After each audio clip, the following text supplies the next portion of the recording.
Tiger Woods didn't just change golf, he changed how we measure greatness. A 15-time major champion, a cultural earthquake in cleats, a man whose Sunday red became a symbol as recognizable as any logo in sports. His story wasn't just about wins, it was about dominance, recovery, legacy. For decades, he was golf. But while the world watched his swing, someone else was quietly growing up in the gallery. Not a rival, not a fan, his son, Charlie Woods.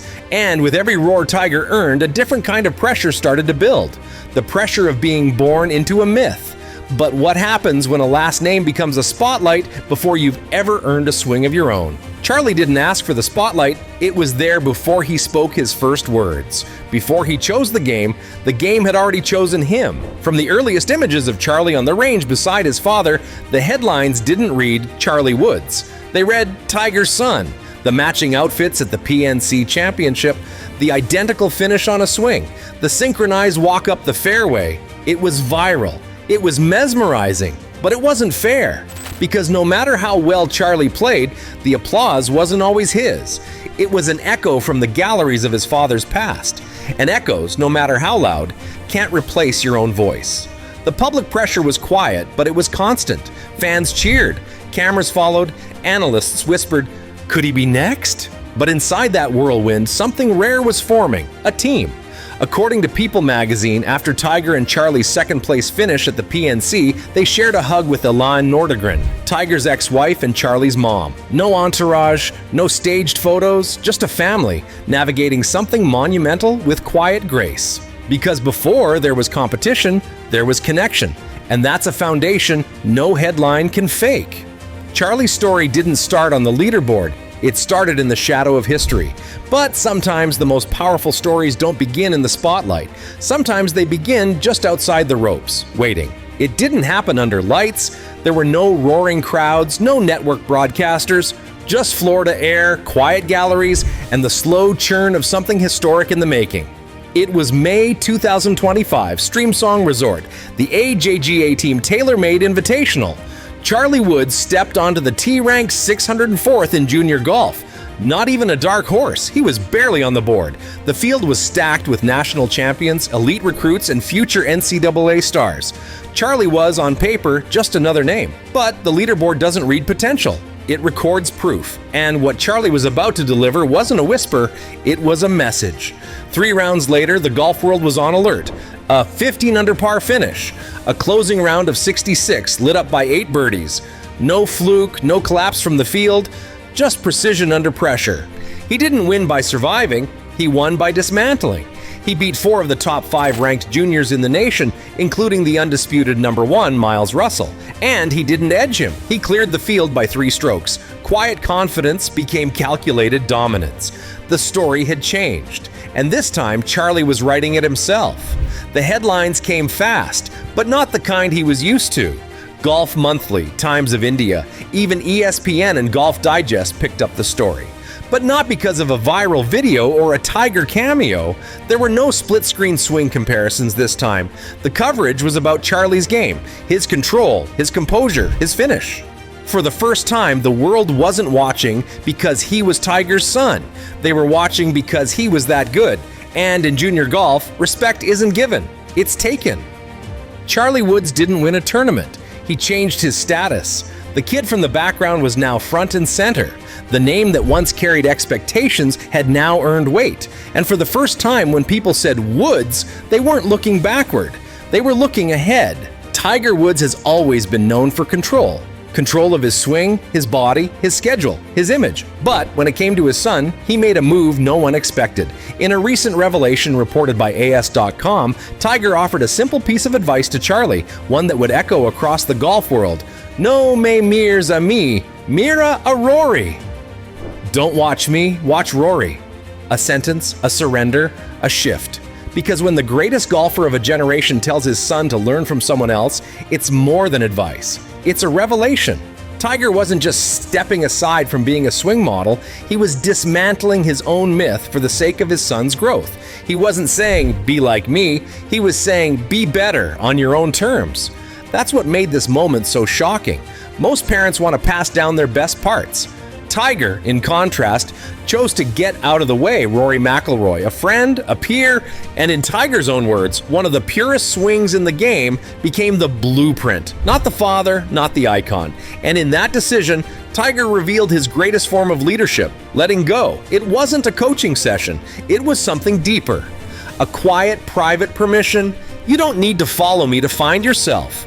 In an age where celebrity athletes are obsessed with building dynasties in their image, Tiger chose the opposite.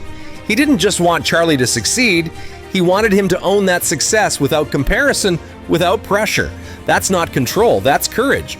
This advice didn't just change Charlie's approach, it reset the entire tone of their relationship. No longer father and prodigy.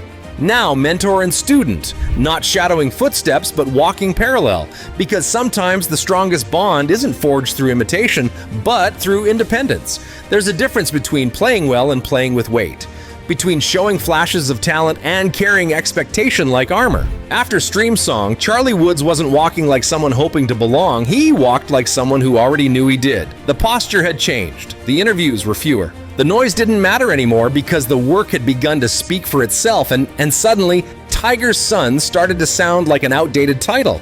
Because Charlie wasn't inheriting greatness anymore, he was chasing it down. The numbers told the story. According to the Times of India, Charlie's dominant win vaulted him from ranked 604th to 14th in the AJGA standings, one of the largest single jumps in recent history. He didn't sneak into the conversation, he kicked the door open. A shift like that isn't the result of momentum or hype. It's earned, shot by shot, round by round. And with that surge, Charlie became something else entirely. Not the heir, the hunter. The New York Post didn't mince words. This wasn't survival, it was domination. Charlie didn't ride a hot streak. He didn't catch lucky bounces or scrape past competitors. He dismantled a stacked field, headlined by the top juniors in the country, and when it was over, there were no theatrics, no roar, no celebration dance, just a handshake, a calm walk to the scorer's tent, and silence, the kind that only follows something definitive, because when you've earned the room's respect, you don't need to raise your voice. But perhaps the most telling sign wasn't in the rankings or headlines, it was in the locker room. Other juniors stopped whispering. They started watching. He wasn't just the Woods kid anymore. He was a legitimate threat, a benchmark, a name to circle on pairing sheets. And respect from your peers? That's the rarest trophy of all. It wasn't on a major Sunday. There was no roar from Augusta, no green jacket waiting behind the 18th. But at the Florida Amateur Championship, something bigger, something quieter was happening. And Tiger Woods was there to see it. Not on crutches, not on broadcast, not in a press tent, just sitting, just watching. After weeks out of the spotlight recovering from a torn Achilles, as Golf Monthly reported, Tiger reappeared, not to compete, but to witness. And sometimes presence says more than performance ever could. Observers were quick to notice. He wasn't coaching. No TrackMan, no notes, no swing tips from behind the rope line. Instead, Tiger leaned forward slightly in his cart, arms resting on his knees, eyes locked on Charlie with a look that was anything but casual. According to the New York Post, he didn't say much. He didn't have to. Every shot, every pause, every stride Charlie took, Tiger followed, not with a coach's analysis, but with something much more rare: reverence. And then came the moment the world wouldn't forget. Late in the round, Charlie sank a slippery birdie putt on the 18th. No celebration, no fist pump, just a nod. But outside the ropes, the lens caught what mattered most. Tiger Woods, head tilted, sunglasses off, biting the inside of his cheek. A single tear visible beneath his eye. It wasn't about score, it wasn't about stakes. It was about watching someone you love become who they're meant to be.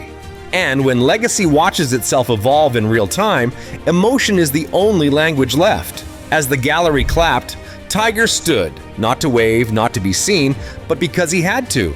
Because something had just shifted. He didn't build this moment. He didn't drive it. He simply witnessed it. And for a man who spent his life defining greatness, this time, greatness looked back at him and smiled. At some point, every great story asks the same question: is this a continuation or a beginning? For Charlie Woods, that moment is now. For years, the world asked whether he would follow in Tiger's footsteps. But maybe we've been asking the wrong thing all along, because what we're watching isn't a boy tracing a path, it's a player cutting his own. The fairway ahead isn't Tiger's, it's Charlie's. And the more he walks it, the less it looks like a shadow, and the more it looks like a sunrise.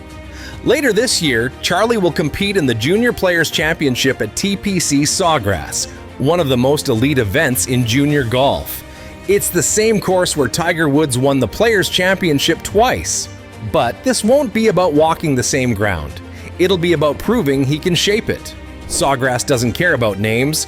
It demands precision, nerve, strategy, and Charlie isn't just bringing hype, he's bringing form.